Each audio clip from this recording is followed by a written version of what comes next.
Salutations, my Fallout lovers. It is Matty here today with some interesting comments from Todd Howard on some of Fallout 4's biggest flaws. Now, there is a wide diversity of issues with Fallout 4 that people have. Some people don't like the story and the urgency of it. Some people don't like the lack of role-playing. Some people don't like the focus on the combat. And Todd Howard offers some comments on most of those issues. And I wanted to bring them to you guys today because I think it's something important to talk about to get some perspective on how Bethesda Game Studios approach the creation of what people view as issues with the game. Now, you may disagree and think that none of these are problems at all. For me, I'm kind of in the middle. I like the story. I don't like the urgency of the gameplay where it's always shooting and not trying to solve the problem by talking things out and role-playing. All that stuff's very important in a Fallout game, but still, I think that this will be an interesting discussion to have. This information comes from Glixel, and I will have the interview linked in the description down below. He also talks about the Nintendo Switch, Bethesda's next mobile game, and so on. There's a lot of interesting information here, but I felt the most video-worthy information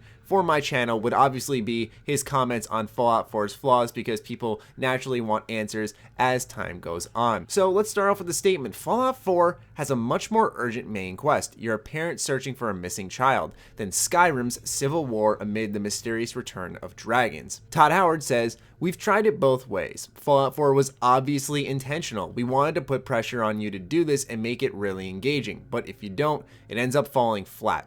But the time pressure is kind of fake. In Skyrim, it is intentionally. Well, this is important, but when you want to look into it, it is not personal in that way." So, from what I'm gathering from this statement here, Bethesda almost entered Fallout 4 with the confidence that this is going to be a story that is going to grip everyone. It's mysterious. Who's the Institute? What's going on with my son? Who kidnapped him? And all that type of stuff. And then he admits that not only the pressure of the game is fake because you can completely walk away from it because that would totally betray what a Bethesda Game Studios game is, but also that if you aren't engaged, the game's gonna fall flat. This is why Bethesda included a voiced protagonist to make those emotional moments all the more important. This is how all these issues tie together, because you look at it this way: if Bethesda didn't want to put the pressure on the player and tell an emotional story, then you likely aren't going to have your character voiced. If your character isn't voiced, that gives you more options, which will trickle down to the role-playing elements. It's kind of crazy how it all ties together.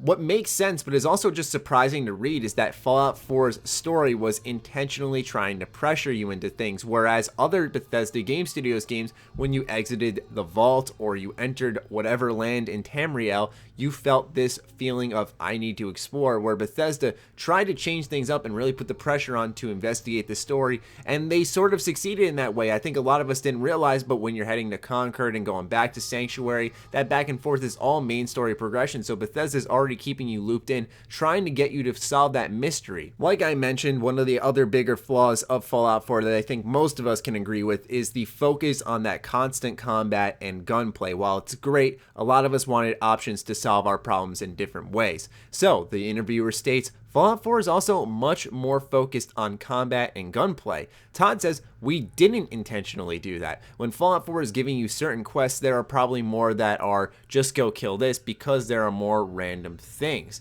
But that wasn't an intentional goal of any kind." So a lot of people assume that because Todd Howard was saying just because we have an RPG here doesn't mean that we should have bad combat, and that should be excused in reference to obviously Fallout 3 where the gunplay really wasn't that good. He's saying that basically what they did was created a dynamic field of quests here which all did different things but eventually boiled down to just killing things, and I think this leads to a lack of focus on the development team and not checking in with each other, perhaps trying to build a game that's too big for their own team. Todd Howard has said before that if you combine the 4 minds of the lead directors on Fallout 4, then you'll have the full game, but some things he doesn't know that others do know, and I wonder if this was a lack of communication where they felt they were all creating these concrete quests, like, oh, it's just a kill everything quest, that's fine, I'm sure this other team is doing X, Y, and Z, making a quest that'll have a lot more options. Perhaps that's the case. That is merely an assumption, but I just find it quite interesting that he didn't even intentionally want to have Fallout 4 be this focus on combat and gunplay.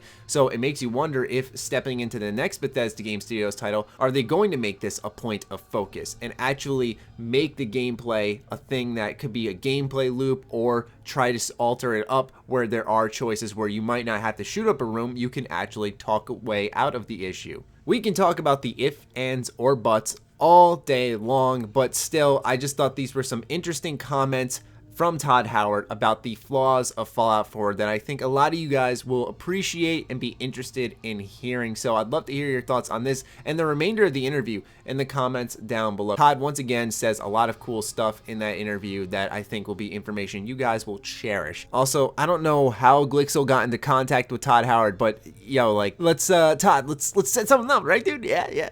Anyway, I hope you guys enjoyed. Be sure to follow me on Twitter, like me on Facebook. The links are, as always, in the description down below. Check out SugarBomb.com, the place by Bethesda fans for Bethesda fans. Other than that, stay sexy, stay active. I love you all. Peace.